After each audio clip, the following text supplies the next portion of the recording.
Hello friends, we've been considering thermodynamic functions and thermodynamic variable for quite some time now. Now the reason we have been focusing on these thermodynamic functions and variables because we want to relate whatever we do in the framework of thermodynamics, in the theoretical framework of thermodynamics, to the practical world. Now when we see a change in the state of the system in the practical world, we want to have ways to describe it in the framework of thermodynamics, and that is the reason why we have been extensively considering these thermodynamic functions and these thermodynamic variables. And in the previous few lectures, our focus was rather to ensure that the thermodynamic function that help us describe the change in the state of the system is rather approachable. Now, if you consider the different thermodynamic functions we have, it includes internal energy, enthalpy, Helmholtz free energy and Gibbs free energy. The thermodynamic variables that dictate these thermodynamic functions, it includes temperature, volume, pressure and entropy. Now we saw in our previous lecture that, or we attempted to in our previous lecture, to replace the role of the entropy in describing these thermodynamic functions. Now the entropy either as a change in entropy or the entropy itself, it influences these four thermodynamic functions that we have considered so far. Now, the change in the entropy, it influences internal energy and enthalpy, while the entropy itself, it influences the Gibbs or Gibbs free energy and Helmholtz free energy. So that is the reason why we spent few lectures in order to ensure that it is possible for us to replace these variables, these influence of these variables with appropriate approachable thermodynamic variables. We didn't want to measure the entropy of a given system, of a given physical system, or the change in the entropy of a given physical system, and that is the reason why we wanted to replace these rather tricky variables with the other three approachable variables. Now, it is important for us to understand that even though we replace these variables, we have not compromised the role of the thermodynamic functions. Meaning, for a given change in the state of the system, it is possible for us, depending on the way the change is rather manifests itself, the way the change it characterized, it is possible for us to choose the appropriate thermodynamic function to describe the change thermodynamically. So, for a given change in the state of the system, it is possible for us, depending on its characteristic feature, it is possible for us to change or to select the appropriate thermodynamic function to describe that change. Now, when we having selected that thermodynamic function, now when we replace the influence of the entropy or change in entropy in that thermodynamic function, it doesn't mean that we are compromising the role of the thermodynamic function. What essentially we are doing is we are replacing the influence of the entropy with appropriate or suitable other thermodynamic variables. So you see a change in the state of the system, you identify that for describing this particular change in the state of state, this particular thermodynamic variable will be useful. For instance, you identify that change in internal energy can be employed to describe thermodynamically the change in the state of the system. Now, having done that, you now face an obstacle wherein it is required for you to describe or calculate the change in the entropy. So instead of doing that, what you essentially do is you replace that influence of entropy with an equivalent change in the thermodynamic variable. So that is all you do, and once you are able to do that, you can then further go about describing the change in the state of the system using the earlier chosen thermodynamic function, that is the internal energy. So you are in no way compromising the efficiency, the potential of each of these thermodynamic variable or thermodynamic functions. You are just making these thermodynamic functions more approachable by appropriately replacing the tricky variables with and suitable variables by establishing an equivalency, and this equivalency, the way we arrived at this equivalency, it was through Maxwell's relation. So the Maxwell's relation, it helped us arrive at this equivalency or replace the role of entropy or the influence of entropy with appropriate approachable thermodynamic variables. Now essentially what we have then arrived at is we have then arrived at thermodynamic functions that are, even though devoid of the change in the entropy, they still hold the same potential. So meaning they still are capable of handling or still are capable of describing any thermodynamic functions. So you made it approachable without compromising their efficiency. So that is all we did in the previous few lectures. Now, the reason, even though having stated that from this lecture onward we will be moving into a different section of the thermodynamics, we began with the first law of thermodynamics, dwelled quite some time on the second law of thermodynamics, wherein we introduce entropy, all these thermodynamic functions. Now, having stated in the previous lecture, towards the end of the previous lecture, that we will be moving into the new section of the thermodynamics, the reason we have to, or rather we considered or revisited these thoughts from the previous lecture is because there exists a wonderful continuity between the previous section and this section. Now, in the previous section, using Maxwell's relation, we made these thermodynamic functions approachable. Now, let us see if there are any other ways possible to make the same thermodynamic functions even more approachable or similarly approachable. So that is exactly where we will be beginning this particular section. So what we essentially want to do is we want to see if it is possible for us to make these thermodynamic functions more approachable, so more relatable, or with using variables that can be easily accessed. Now, in order to do that, let us begin with rather a theoretical or a general thermodynamic function, say x, that is dependent on two independent variables, that is a and b. So you have a thermodynamic function x, it is dependent on two variables a and b. So let us assuming that these two are state variables, and you observe a change in the state of the system in the physical world, which is characterized by the change in a and b. So you observe a change in the state of the system, and it is characterized by change in these two variables a and b. Now, since they exhibit the change in variables a and b, and these two are related to the thermodynamic function x, so naturally x becomes our choice to describe thermodynamically this change in the state of the system. You see a system, it exhibits a change, and because of this change a and b varies, and since you already have a thermodynamic functions that is related to a and b, the x becomes our natural choice to describe the change in the state of the system thermodynamically. Now, given that the a and b are state variables, the change in the function x, which describes the change in the state of the system, can be expressed rather as change in x as a changes, holding b constant,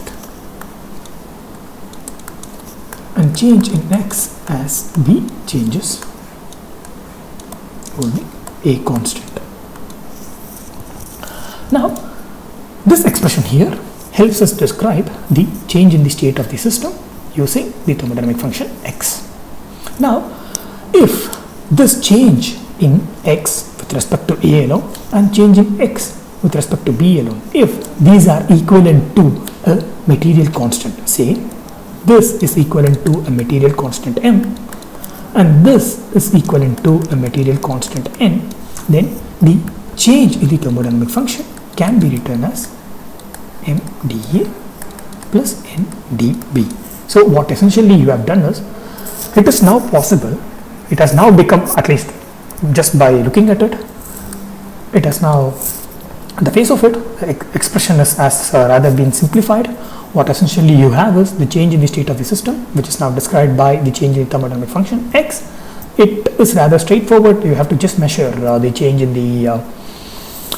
these variables and relate it to and include the thermodynamic constants, or rather the material constants. Then you will be able to describe the change in the thermodynamic functions. So essentially you have simplified the way you express or the way you describe the change in the thermodynamic function that you use to describe the change in the state of the system. So by using material constant, what this this consideration helps us understand is, by using the material constant, it is rather straightforward for us to describe the change in the state of the system using an appropriate thermodynamic function. So supposing your thermodynamic function helps you in introducing a material constant by getting rid of the partial derivatives, then the entire change in the state of the system can be expressed based on these thermodynamic or that based on these material constants, like here m and n. So if your thermodynamic function allows the introduction of material constant in the place of these partial changes, then the way to describe the change in the state of the system becomes even more straightforward. So instead of replacing the tricky variables through Maxwell's relation with appropriate thermodynamic variables or through equivalent thermodynamic variables which are approachable, this is how we rather changed the expressions for the thermodynamic functions in the previous classes. Now here, what we are essentially doing is, we are doing the same.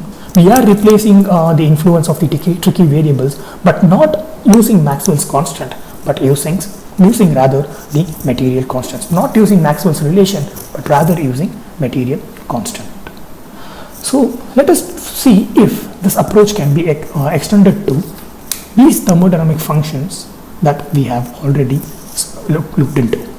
So one of these to begin our discussion with, let us consider one of the thermodynamic function that is rather used largely in the realm of metals, alloys and material science. And one of the reasons for this particular thermodynamic function being used largely, we saw in the previous lecture, this allows us to consider the transfer of mass. This allows us to rather describe the change in the state of the system.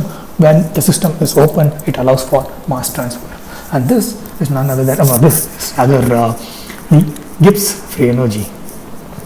Now, the Gibbs free energy, what we essentially want to do is, in Gibbs free energy during our previous consideration, we used Maxwell's relation to replace the role of entropy, and we arrived at rather a refined form of the Gibbs free energy where the entropy was replaced by other variables.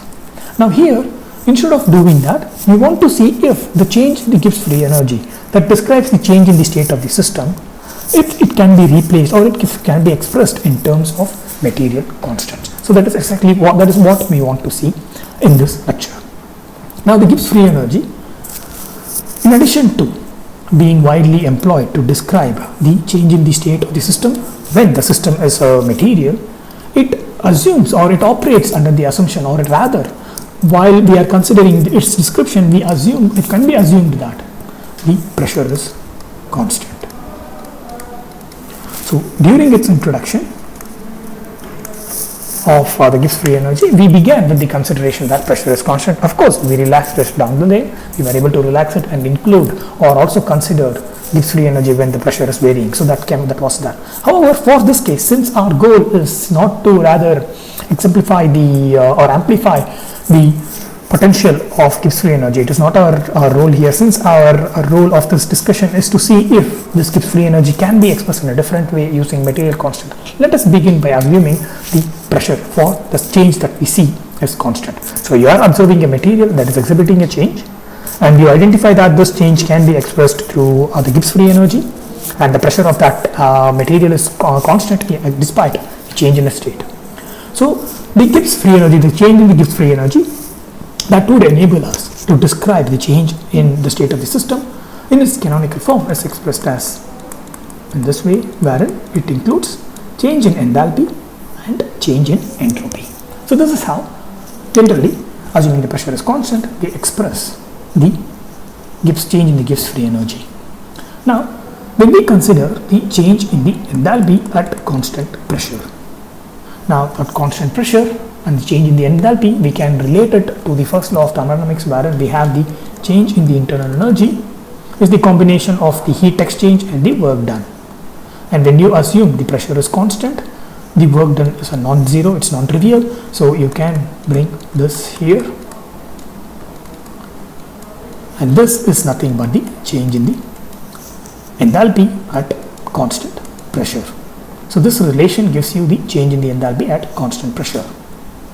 Now, again, I don't want to expand this and show how this indicates the change in the enthalpy. Maybe you are already familiar with it, or you can just go back and skim through the previous lectures. Now, what essentially we have arrived at is the change in the enthalpy at constant pressure is equal to the heat exchange. Now, going back to our initial goal, we want to express the change in the Gibbs free energy using material constant.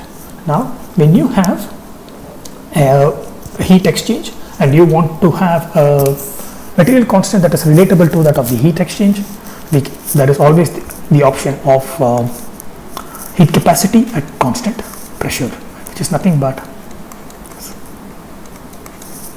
So, heat capacity as constant pressure is nothing but the amount of, or the change in the temperature of the system, or the amount of heat that is required to change in the temperature of the system by a specific amount. So therefore, from this expression, the heat exchange can be expressed as Cp dot T. Now, assuming that, so the pressure is constant, and let us assume that, or let us consider a change in the state of the system that is non-isothermal,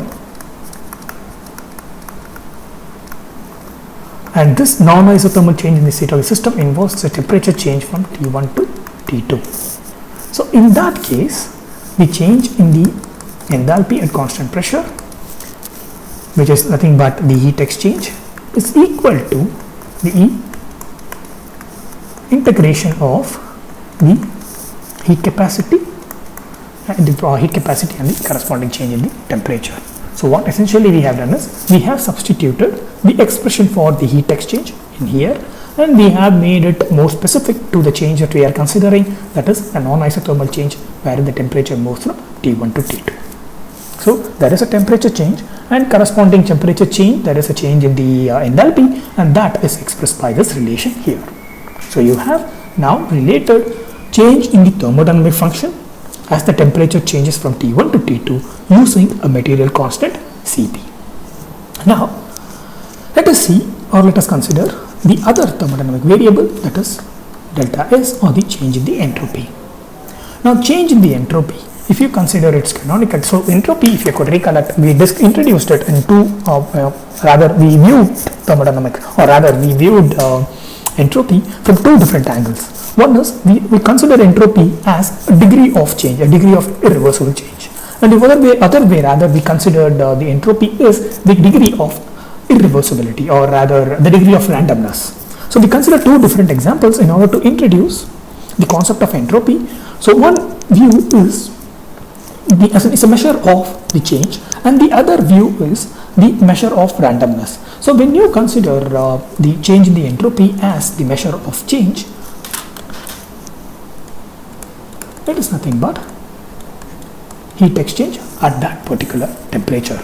So when we consider the Carnot cycle, when we consider the reversible change in the entropy, in all these discussions, we describe the change with respect or through the heat exchange at a particular temperature, and only when these two are balanced, we arrive at a Carnot cycle or a reversible cycle. So this discussion maybe you could recollect. So the description of the change in the entropy, when considered as a change in the state of the system, can be expressed in this manner. And we have already seen that the heat exchange can be related to the specific material constant, that is the heat capacity, and everything is occurring at constant pressure. So therefore, using these relations here, the change in the entropy as the system changes from temperature from T1 to T2 can be expressed as 1 by T Cp dt. So this is again within the integral. Now, what we essentially have is, it is possible for us to substitute these two equation, that is equation, let us assume this to be 1, this to be 2, and this to be 3. So it is possible for us to substitute 2 and 3 in 1, and when we do that, we end up with an expression that dictates, or that is helpful for us to describe the change in the state of the system as this T1, T2, Cp dt. So this is from 2 minus T within the integrand, again 1 by T Cp dt. So now what we have essentially done is, now we are in a position to describe the change in the state of the system using the material constant, that is the heat capacity of the system. So what essentially we have arrived at is, we have arrived at an expression that, even though is based on change in the variable, and this not a combination of the change in the variable, but a combination of only change in that specific variable, but largely governed by a given material constant. So this change in the state of the system, even though it has a change in the variable associated with it, it is largely governed by the material constant. So we have further simplified our ability to describe the change in the state of the system by using a material constant, by involving a material constant. So if we know the material constant, then based on the material constant, it becomes rather straightforward for us to describe the change in the state of the system wherein the temperature changes from T1 to T2.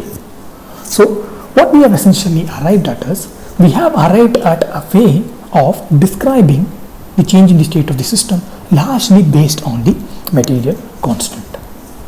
Now, if you consider, instead of stating that the temperature moves from T1 to T2, if you consider the temperature T1 is 0 Kelvin, again this is 0 Kelvin, so we are considering an absolute 0. So under this condition of T1 being equal to 0 Kelvin, the change in the state of the system when the system moves from 0 Kelvin to any other temperature can be expressed as 0 T Cp dt minus T 0 T 1 by T Cp dt. So what essentially we have assumed here is, we have assumed a condition wherein the system moves from not one random temperature to another random temperature, but the system moves from absolute 0, that is 0 Kelvin, to a specific temperature. So in that case, in such a condition, what we essentially end up having is such an expression. Now the reason we need to consider such an expression is primarily because this allows us to describe or to estimate the change in the entropy. So initially, one problem that we had, or the reason we went for Maxwell's relation and rather re-arrived at different expressions or different formulations for different thermodynamic functions is primarily because our rather apprehension in dealing with the entropy. We really do not want to deal with entropy in the physical world, and that is the reason why we considered such an approach of replacing the role of entropy with equivalent variables.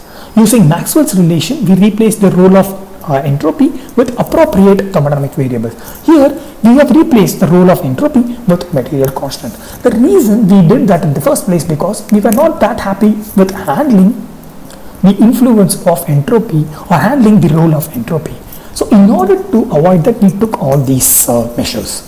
Now what if it becomes rather, we have a way to calculate or estimate, at least if not the change in the entropy, at least an entropy of the system at a given temperature. Now that can be done when we consider such a treatment wherein the change begins with 0 temperature or absolute 0 to a different temperature. If we assume such a condition, what we end up having is, when we have delta S, when the system changes from 0 to a specific temperature, what essentially it means is, it is nothing but delta S when the system changes from 0 Kelvin to a specific temperature is nothing but the entropy at that specific temperature minus S naught, which is the entropy at 0 Kelvin. Now, entropy at this value here can be related to the material constant here. So delta S, we have already seen, is equal to this expression here. So if we substitute this expression here, it is 0 by T rather 1 by T Cp dot Dt. So we have this expression which we have previously derived, and this is nothing but the difference in the entropy when the system changes from absolute 0 to specific temperature. Now with this expression here, it is possible for us to calculate the entropy at a given temperature T when the entropy at absolute zero is known and the material constant is known. So if we know the material constant Cp and if we know the entropy at 0 Kelvin, then it becomes possible for us to calculate the entropy at any given temperature. So going back to our motivation for considering a change in the state of the system from 0 to a specific temperature is that we want to ensure, or we want to rather have a way to estimate the entropy which we have so far tried to avoid. We have so far been trying to avoid entropy by replacing it with appropriate thermodynamic variables or material constant. Thermodynamic variables we replaced using Maxwell's relation, material constant in this way, in the way that we have considered here, so here, like here. So we have taken measures to avoid this particular variable, that is entropy. Now if you look closely, particularly when you consider a change in the state of the system that begins with 0 Kelvin or absolute zero and reaches a specific temperature, when you consider such a condition, then it is possible we have arrived at an expression that states if we are able to estimate the entropy at absolute zero, then it becomes easy for us to calculate the entropy at any temperature provided we know the material constant. Now we have been operating so far under the assumption that the material constant is accessible to us. It is possible for us to get the material constant either through a literature review or maybe some standards are available. So based on that we are able to get the material constant. So we operated under that assumption. So when we rather adopt the same assumption here, then it becomes rather straightforward from this expression to calculate entropy at any given temperature.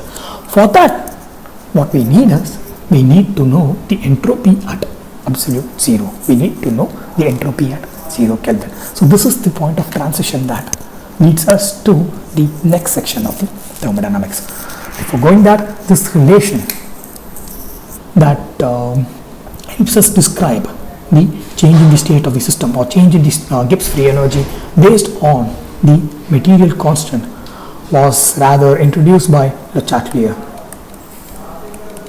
So I don't want to write this spelling for one reason, because I forgot it. So this Le Chatelier principle, you would have come across it in your earlier phases. Now even in your school days you would have come across it. Maybe I would write it clearly. So Le Chatelier. So that is a well-known principle of Le Chatelier principle. So he was the first one to arrive at this way of describing the change in the thermodynamic function using the material constant, and it was Nernst who observed that if the entropy at the absolute zero is known, it opens up a wide understanding of the thermodynamic functions and the variable. So here we have one example wherein the understanding or estimation of entropy at absolute zero would be helpful. So understanding or estimating the entropy at absolute zero in this case will help us in estimating the entropy at any different temperature. So there are other usefulness of understanding or estimating the entropy at 0 Kelvin, entropy at absolute zero. This was first identified by Nernst. So we arrived at Le Chatelier's expression, and we have chosen a specific case for Le Chatelier's expression, and from that we arrived at this next relation or the next observation that identifying or estimating the entropy at 0 Kelvin or absolute zero is vital, and it opens up the applicability of the thermodynamic functions, because here we saw that it makes it possible for us to measure the entropy at a specific temperature. So in that case, it will be rather easy for us to use directly the Helmholtz and Gibbs free energy. So usage of Helmholtz and Gibbs free energy is no longer restricted. Earlier it was restricted because it was difficult for us to identify or estimate the constant entropy. Now constant entropy meaning entropy at temperature, a specific temperature. Now we have arrived at an expression, and this expression now demands only the constant entropy at absolute zero. And if we are able to identify that, then wherever the constant entropy is employed, whatever thermodynamic function wherein the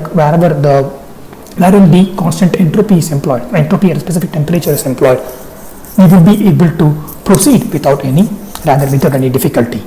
And that is only possible if we are able to understand or identify what is the entropy at 0 Kelvin, and this was one of the observations of Nernst.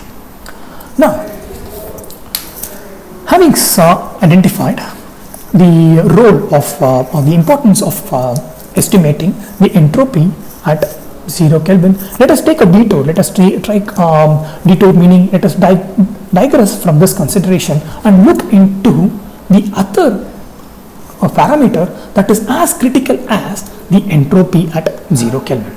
So the entropy at 0 Kelvin in this expression helps us in estimating entropy at any different temperature. And once you are able to do that, then of course if you are able to estimate say entropy at T1 using this expression here and entropy at T2, then it becomes straightforward for you to measure ds, which is entropy at T2 minus entropy at T1. So estimation of a constant entropy, estimation of a change in entropy, all relies on enabling us or identifying the change in or identifying the entropy at absolute zero. One other factor that is also as important as the entropy at the 0 Kelvin is the material constant.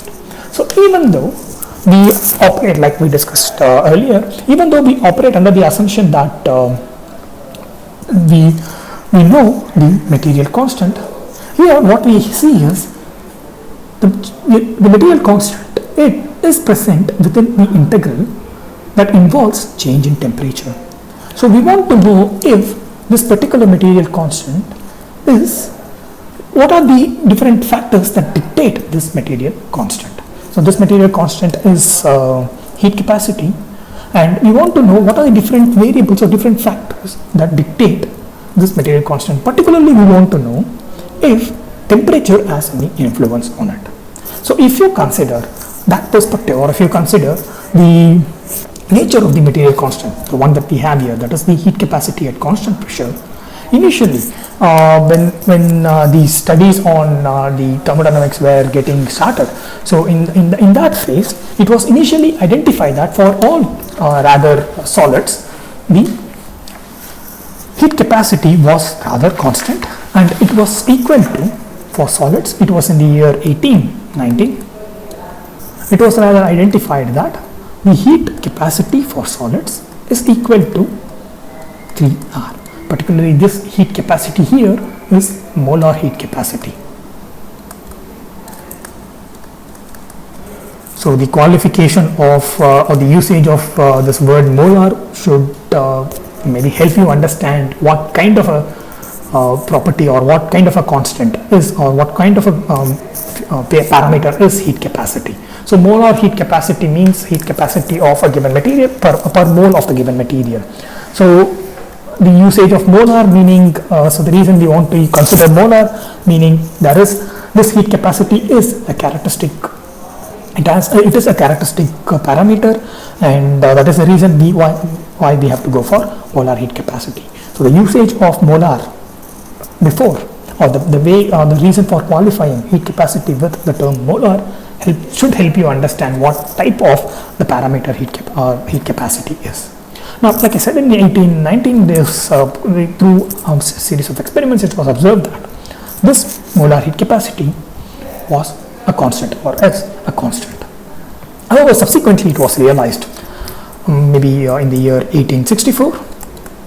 Maybe I have been looking into too much theory, so let us consider some, or give some of a historical context.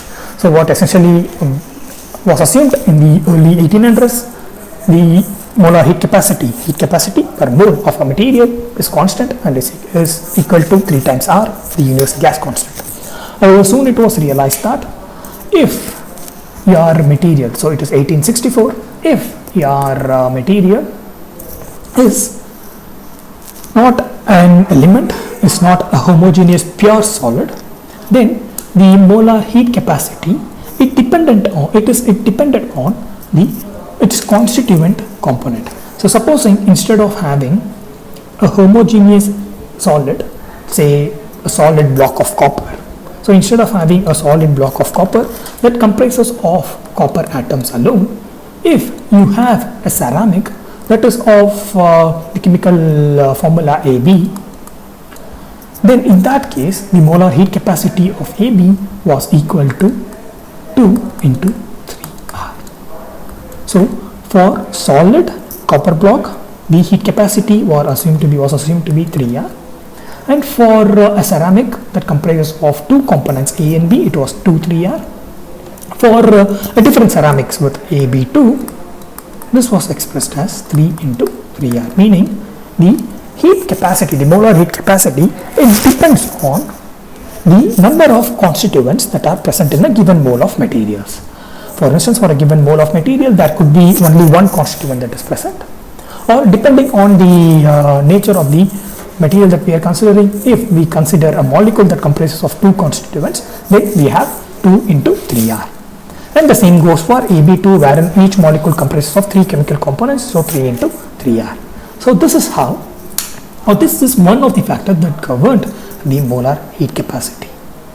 However, it was also soon realized that around the same year that the molar heat capacity was also dependent on temperature.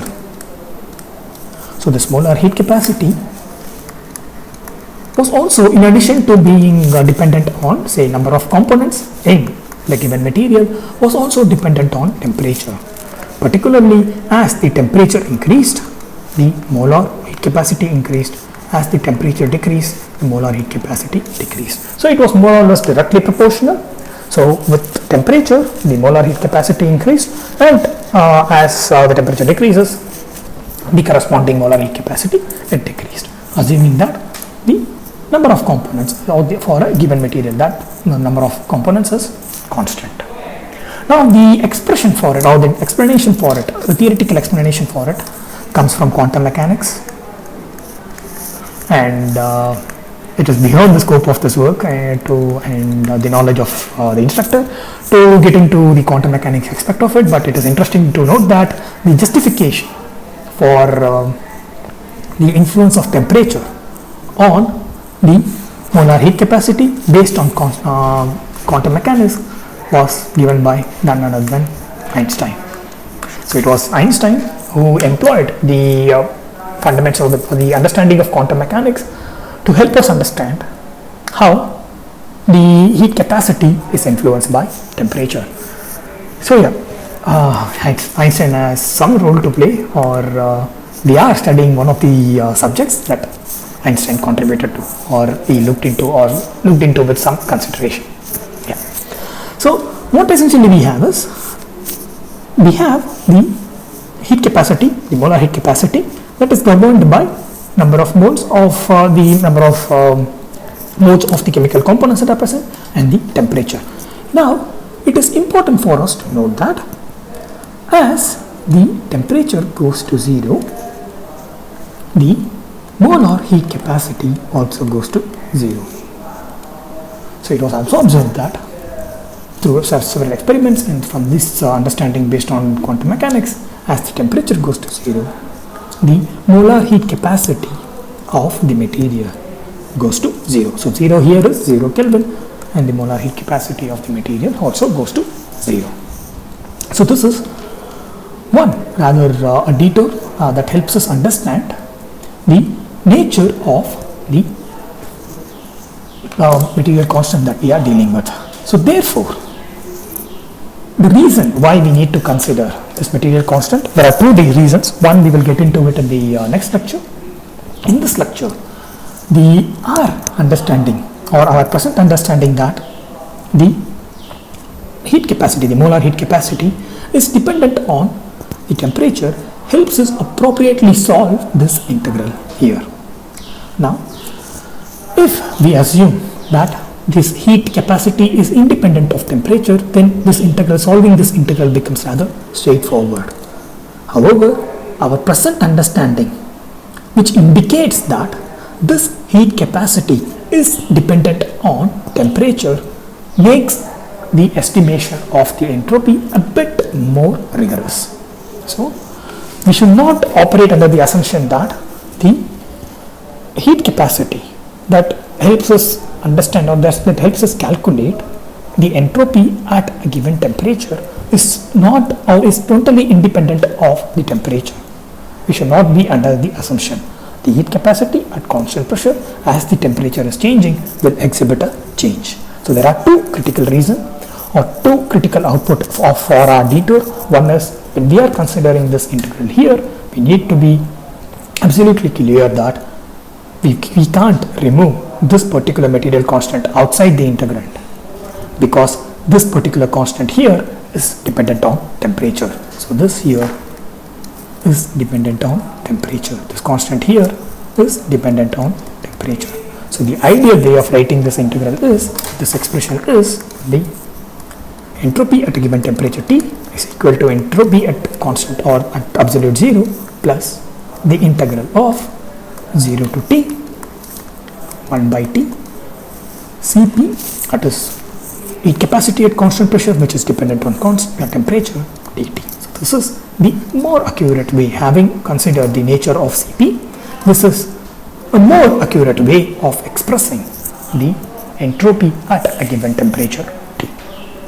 Now, with this I would like to wind this lecture up. I understand we have a few more minutes, but given the the importance of what we will be considering next, I don't have sufficient time to complete it as of now. So we will continue from this in the next lecture, wherein we will rather help or try to identify or try to estimate what would be the entropy at 0 Kelvin. So the entropy at 0 Kelvin, as Nernst observed, it plays or it is rather critical. Estimating the entropy at 0 Kelvin is rather critical. One applicability or one application for identifying or estimating the entropy at 0 Kelvin is it allows us to estimate entropy at any temperature, and there are other properties for it. So once you are able to estimate entropy at given temperature, we can also estimate the change in the entropy, and in addition to that there are several other usefulness of calculating the entropy at 0 Kelvin. So let us see that in the next lecture, where we will begin with the expression that we have left off here. Goodbye.